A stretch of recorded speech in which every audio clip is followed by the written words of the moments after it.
आपके दादा या परदादा का जमीन है और वो जमीन इनका जो है सीएस सर्वे के टाइम में जब खतियान बनाया गया था तो उस समय में जो भी आपके दादा या परदादा के वंशज थे तो उनका नाम डाला गया था। उसी क्रम में जो है कुछ ऐसे वंशज है जिनका नाम नहीं डलवा पाया, जैसे वो नाबालिग होंगे या उस टाइम में वो पैदा हुए ही नहीं होंगे, लेकिन इस वजह से जो है उनका नाम जो है उस खतियान में नहीं आया है। लेकिन अभी जो है आप उस जमीन पे हैं, वो जमीन को आप उपज रहे हैं, वहां से खेती कर रहे हैं, उस जमीन पे जो है आपको घर बनाने के लिए हिस्सा दिया गया है, लेकिन आपके नाम पे जो है ना तो जमीन का लगान रसीद है, ना ही जो है उस जमीन का कोई भी पेपर है, लेकिन वो जमीन आपके दादा या परदादा का है। ये बात कंफर्म है, ये पैतृक संपत्ति है, ये बात आपको कंफर्म है। आप भी उसके वंशज है, ये भी आपको कंफर्म है। लेकिन इस सर्वे में क्या वो जमीन में से हिस्सा आपको मिल सकती है? क्या उस जमीन में जो है आपके नाम का खतियान बन सकता है? क्या उस जमीन का आपके नाम का जो है लगान रसीद कट सकता है, या आपको उस जमीन से बेदखल कर दिया जाएगा? ये सवाल अभी बहुतों को है और बहुत के साथ ऐसा घटना घट रहा है। लेकिन ये चीज की जानकारी नहीं होने के बजाय इस चीज की जानकारी नहीं होने के कारण जो है बहुत लोग परेशान है कि ऐसे जमीन जो है वो जमीन कैसे हमें मिलेगा, क्या करना पड़ेगा। देखिए, आप जिस जमीन पे हैं वो जमीन क्या आपको पंच के द्वारा दिया गया, या आपके जो भी चाचा है या बड़े पापा है या आपके दादाजी हैं, और दादाजी के भी भाई होंगे, अगर परदादा की जमीन होगा तो वो लोग आपको अपनी सहमति से वो जगह दे दिया कि नहीं, ये जगह जो है इनका भी हिस्सा है, ये भी हमारे ही दान का है, हमारा ही वंशज सब लोग है, इनको भी जो है इस जमीन का हिस्सा मिलना चाहिए। लेकिन मौखिक जो है वो आपको उस जमीन का बंटवारा करके दे दिया कि यहां पे आपका हिस्सा है, इस जमीन को आप यूज कीजिए, आप इस्तेमाल कीजिए, वहां पे आप अपना घर बना लीजिए, उस जगह पे जो है अपना खेती बाड़ी कीजिए। लेकिन अभी तक जो है उस जमीन का कोई भी कागजात आपको नहीं मिला है। या ऐसा भी हो सकता है कि आपको आपके खानदान वाले, आपके वंशज वाले वो जमीन नहीं दे रहे होंगे, लेकिन आपके पिताजी या आपके दादाजी पंच बैठा करके, पंच का सहारा लेकर के वो उस जमीन का हिस्सा लिया और आज उस जगह पे आपका घर है और उस जमीन पे आप खेतीबाड़ी कर रहे हैं। लेकिन अभी तक जो है आपके पास उस जमीन का कोई भी कागजात नहीं है, तो क्या वो जमीन आपका होगा या नहीं होगा? तो उसी सब बातों पे आज चर्चा करने वाला हूं। और एक खास बात, कुछ भाई लोग कमेंट्स किए हैं, कमेंट्स का भी आज मैं कमेंट्स भी पढ़ करके बताऊंगा उनके साथ क्या परेशानी है, वो क्या परेशानी हमारे सामने रखा है, क्या उसका क्या समाधान है, सारी जानकारी आपको इस वीडियो के माध्यम से मिलने वाली है। तो बने रहे चैनल में और पूरा वीडियो देखिए। एक एक चीज आपको समझना है आज कि आपका जमीन है, या ऐसा भी हो कि आपका प्रॉपर जमीन है, उस जमीन में आपको हिस्सा मिलना चाहिए, लेकिन अभी तक जो है जमीन में हिस्सा मिला ही नहीं है। उस जमीन को हमारे बड़े पापा, बड़े चाचा या हमारे खानदान के लोग यूज कर रहे हैं, लेकिन हमारे नाम ना होने के कारण जो है वो हिस्सा नहीं देना चाह रहे, वो मुकर रहे हैं। तो आप कैसे हिस्सा लेंगे, ये सारी जानकारी आपको इस वीडियो के माध्यम से मिलने वाली है। तो बने रहे वीडियो के अंत तक, पूरा वीडियो देखिएगा, लास्ट तक देखिएगा, एक एक पॉइंट आप समझिए, क्योंकि लोग पूरी वीडियो को देखते नहीं है, अंत तक नहीं देखते हैं, समझते कुछ नहीं है, कमेंट्स, नेगेटिव कमेंट्स करते हैं कि मैं आपको क्या समझाना चाहता हूं, आप लोग का परेशानी को सॉल्व करना चाहता हूं। एक एक बात को मेरा समझने का कोशिश कीजिए कि मैं आप लोग को क्या कहना चाहता हूं। जब तक आप A to Z नहीं देखिएगा, स्टेप बाय स्टेप नहीं समझिएगा, तब तक जो है आपको क्लियर रूप से समझ में नहीं आने वाला है। तो चैनल पे पहली बार हो तो चैनल को सब्सक्राइब कर लीजिएगा और आप हमसे जुड़ जाइए। आपको कोई भी परेशानी हो तो सारी परेशानी का हल आपको हमारे चैनल के माध्यम से मिलता रहेगा। और अभी तक लाइक नहीं किया तो चैनल को अभी तक लाइक नहीं किए हैं तो वीडियो को लाइक जरूर कर दीजिएगा, क्योंकि आपका एक लाइक मुझे काफी मोटिवेट करता है। तो चलिए शुरू करता हूं मैं। नमस्कार, मेरा नाम सुभान है और आपका बहुत बहुत स्वागत है सुभान एलएलबी में। यहाँ पे आपको सुबह शाम एक से एक बढ़ करके जानकारी मिलता रहता है। तो आज की जो जानकारी है वो जानकारी आपको मिलने वाला है कि जमीन आपके पैतृक है लेकिन उसमें हिस्सा नहीं मिला है आपको, या हिस्सा मिला भी है तो उसका कागजात नहीं है आपके पास। क्या इस सर्वे में आपका नाम हो सकता है? तो बिल्कुल इस सर्वे में आपके नाम का खतियान बन सकता है, लेकिन आपको करना होगा कुछ काम। तो करना क्या होगा, देखिए आपके भाई लोग हैं जो भी है, जब वो प्यार मोहब्बत से आपको जमीन दे सकता है तो अगर आप उससे प्यार मोहब्बत से बात कीजिएगा तो उनके द्वारा एक पंचनामा बन जाएगा। और पंचनामा अगर वो बन जाता है, वो बना करके आपको पंचनामा दे देता है, तो आप उसके आधार पे भी जो है आप अपनी जमीन का सर्वे में नाम ऐड करवा सकते हैं। यदि मान लेते हैं आपका वैसा खानदान नहीं है, वैसा फैमिली नहीं है, आपके परिवार वैसा नहीं है कि आपसे प्यार मोहब्बत से बात करेगा। आपको एक तो जमीन तो पंच के द्वारा मिला, दूसरा वो जमीन दे भी नहीं रहा था, जबरन आप जो है पंच के माध्यम से लिए या नहीं दिया है अभी तक, क्या पता आगे देगा।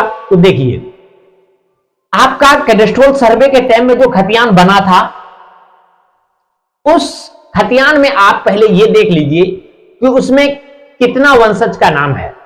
क्या आपके पिताजी का नाम है, या क्या आपका नाम है, क्या आपके दादाजी का नाम है उसमें, ये चीज आपको देखना होगा। ये खतियान में किसका नाम है?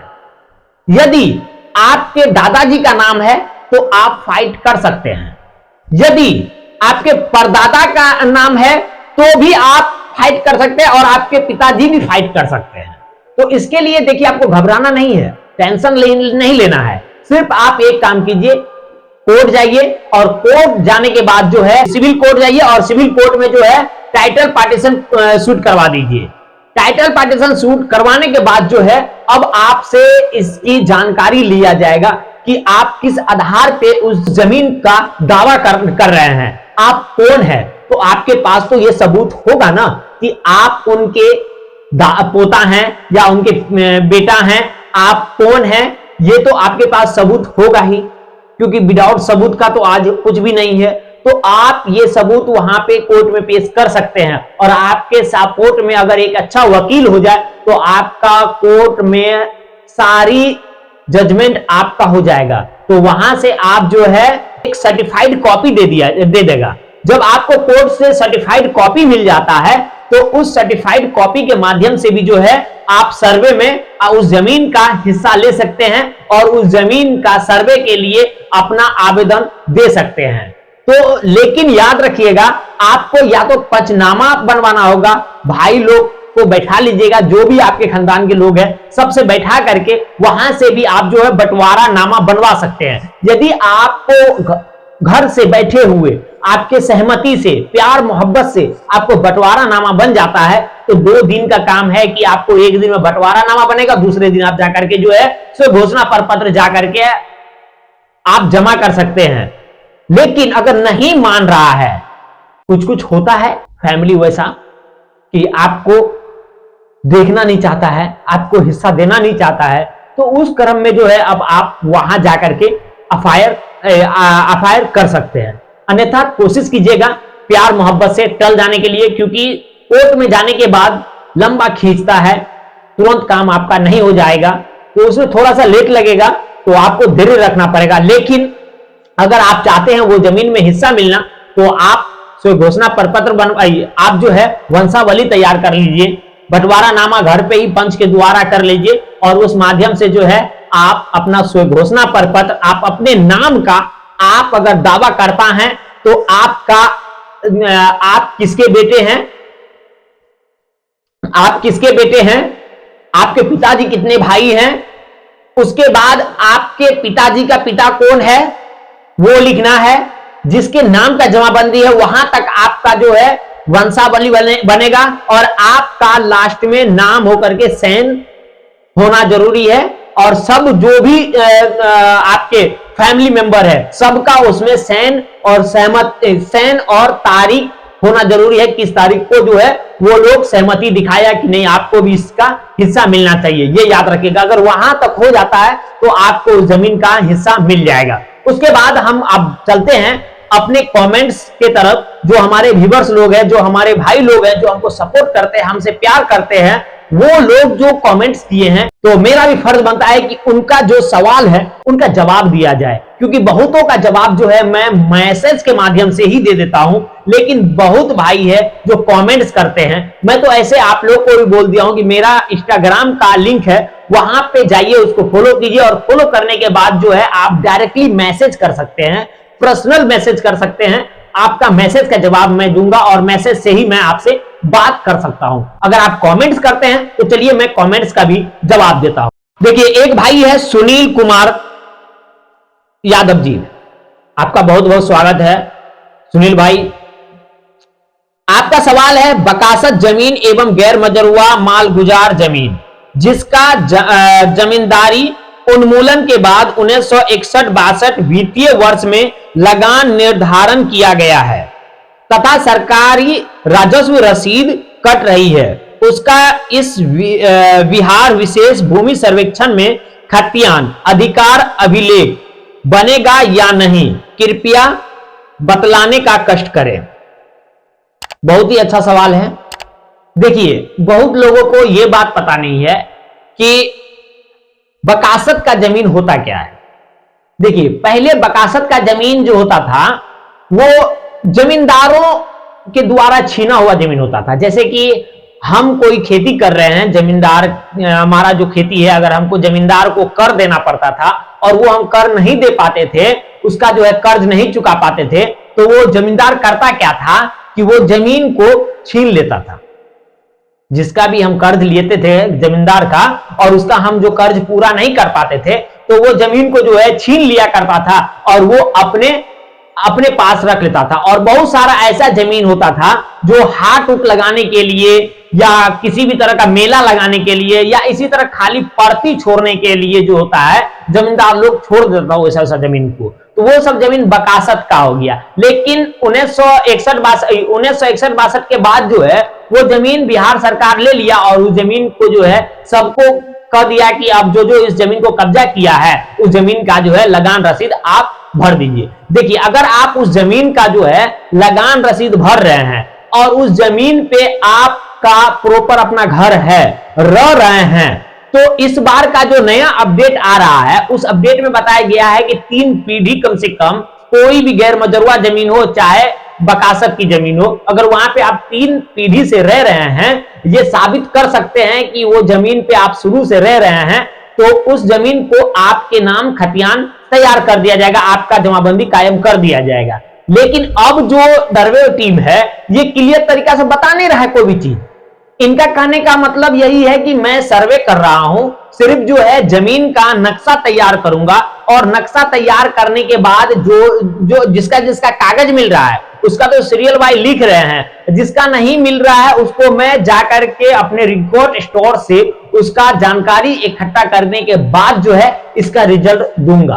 तो लेकिन उनका कहना है कि ऐसे जमीन चाहे गैर मजरूआ आम हो, चाहे गैर मजरूआ खास जमीन हो, चाहे बकासत का जमीन हो, ये जमीन पे जो जिनका कब्जा है, जो घर बना के रह रहा है, उनको वो जमीन दिया जाएगा। लेकिन आगे क्या होगा ये मैं भी नहीं कह सकता हूं। एक भाई है बैद्यनाथ जी, आपका बहुत बहुत स्वागत है बैद्यनाथ जी हमारे चैनल पे जुड़ने के लिए। इनका देखिए, इनका क्या सवाल है कि मैंने जो इस वीडियो में बताया हूं उस वीडियो के बारे में बता रहे हैं कि आप जिस प्रकार से जानकारी दे रहे हैं वो तो अच्छी बात है, लेकिन जो है जो जमीन का हमारा त्रुटि है, जमीन में जमाबंदी, जमीन का खाता खेसरा या किसी प्रकार का गड़बड़ी है जमाबंदी में, अगर हम उसको परिमार्जन प्लस से सुधार के लिए आवेदन दे रहे हैं तो वो नहीं हो पा रहा है, किसी न किसी कारण से जो है रिजेक्ट कर दिया जाता है। अगर हम उसको जो है आवेदन शुल्क, सेवा शुल्क अगर हम उनको दे देते हैं तो वो मेरा काम कर देता है। तो ये बात तो बिल्कुल सही है, इस पे मैं संक्षिप्त में बताया हूं कि देखिए, हम लोग कितनों बोल दे या आप लोग कुछ भी कर लीजिए, होता क्या है मालूम है, बहुत ऐसे ही रैयत है, हमारे और आपके कहने से नहीं रुक रहा है। वो चाह रहा है कि जो कल होगा वो आज हो जाए और किसी भी तरह जो है हम पैसा दे करके काम करवा ले। आप नहीं दीजिएगा, लेकिन आपका पड़ोसी जो होगा ना, वो पैसा दे के आ गया होगा उनको, और उसको तो पैसा का महक लग गया है। यही बात मैं जो हूं राजस्व एवं भूमि सुधार विभाग के जो मंत्री है श्री दिलीप जायसवाल जी, उनसे मैं बार बार गुहार लगा रहा हूं, बार बार यही कह रहा हूं कि आप अपने अंचल के जितने भी कर्मचारी हो, चाहे कर्मचारी हो, चाहे कोई भी स्टाफ हो, चाहे अंचलाधिकारी हो, सब पे कड़ी नजर रखिए और सबको सूचना दीजिए कि आपके पास जितने भी आवेदन आए हुए हैं उनका सुधार तुरंत किया जाए।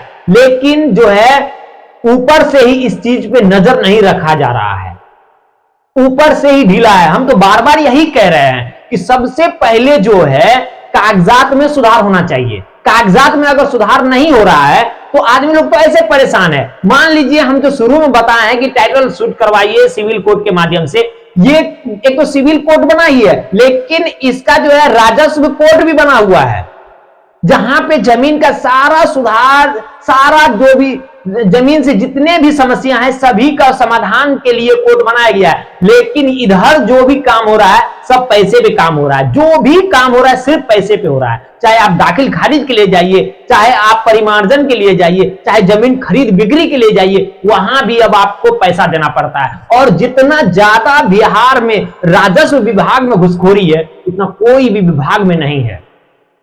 जी हम सुबह में एक वीडियो देख रहे थे, लेकिन हम उसके बारे में मैं ज्यादा डिटेल्स में नहीं बताऊंगा। अभी फिलहाल कल जो है जिलाधिकारी पकड़ाए हैं घूस लेते हुए, 50,000 रुपया दाखिल खारिज का ले रहे हैं, तो वो पकड़ाए हैं। तो लेकिन होता क्या है, आप लोग चुपके से दे देते हैं, आपसे मांग रहा है दीजिए, वीडियो बनाइए ना उसका, ऐसे 2-3-4 को धराएगा ना, जैसे जेल जाएगा और उसका नौकरी भी जाएगा ना हाथ से, ऑटोमेटिक जगह पे आ जाएगा। होता क्या है, सब नीचे से दे रहा है, आप ऊपर से देखते रह जाएगा तो आपका काम करेगा कैसे? एक को दे रहा है, दूसरा नहीं देगा तो उसका काम होगा? नहीं होता है। तो सबको पहले आगे बढ़ना होगा कि भाई हम नहीं देंगे, देखते हैं क्या होता है। जब अगर एक अंचल में 10 का परिमार्जन के लिए आया हुआ है, 200 पैसा नहीं देगा तो उसका हिम्मत नहीं है कि किसी को रिजेक्ट कर सकता है। क्या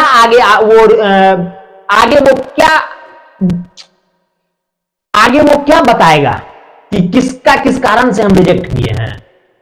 तो ये चीज देखना पड़ेगा। आप लोग पहले सही होइए, उसके बाद जो है सारा चीज सही हो जाएगा। बिहार का जितना भी करप्शन है ना, सब सही हो जाएगा। अब एक भाई है दशरथ भाई का भी बहुत बहुत स्वागत है। इनका सवाल देखिए, ये क्या कह रहे हैं। इनका क्या नाम है कि मधुबनी डिस्ट्रिक्ट में मेरा जमीन घर है, लेकिन हम लोग दूसरा स्टेट में रहते हैं, सो ऑनलाइन सबमिट नहीं कर सकते हैं।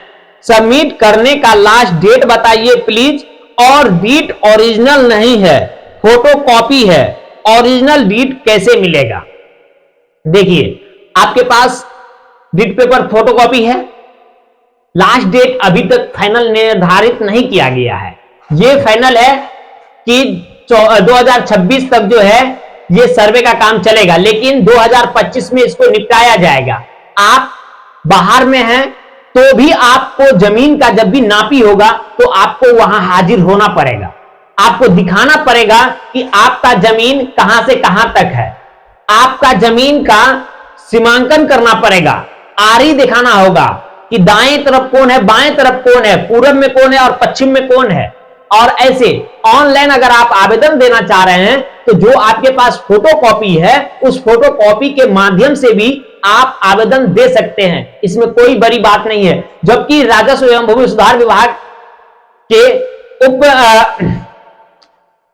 उप सचिव दीपक कुमार जी का नाम है कि आपके पास खाता खेसरा नंबर है तो भी आप बिना कागजात का घोषणा प्रपत्र जमा कर सकते हैं। और इससे रिलेटेड वीडियो हम पूरा तरीका से बनाए हुए हैं, अगर आप नहीं देखे हैं तो आप हमारे प्ले लिस्ट से जाके देख लीजिएगा कि आपके पास अगर विद पेपर फोटोकॉपी भी है तो कोई घबराने का कोई बात नहीं है। और आप लास्ट डेट का इंतजार मत कीजिए, आप जो है ऑनलाइन कर दीजिए। जैसे ऑनलाइन कीजिएगा तो उसमें मोबाइल नंबर दे दीजिएगा, तो आपको फोन चला जाएगा कि आपके मोजा का अब सर्वे, आपके मोजा का किस्तवार चालू होने वाला है और आपके मोजा में किस्तवार चालू होगा और आप अपनी जमीन पे पहुंच जाइएगा। आपको पहले कंफर्म कर दिया जाएगा किस तारीख से जो है आपके जमीन का नापी किया जाएगा। तो ये याद रखिएगा, लास्ट डेट का इंतजार मत कीजिए, जितना जल्दी होता है उतना जल्दी से घोषणा पत्र जमा कर दीजिए।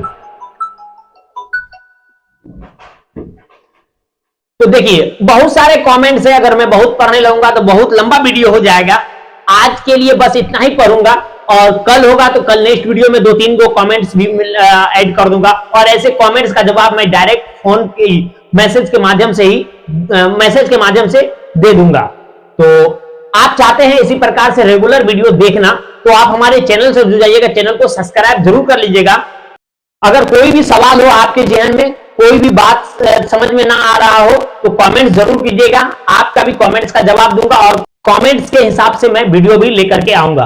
पूरा वीडियो देखने के लिए दिल से धन्यवाद। मिलता हूं आपसे नेक्स्ट वीडियो में। Thank you.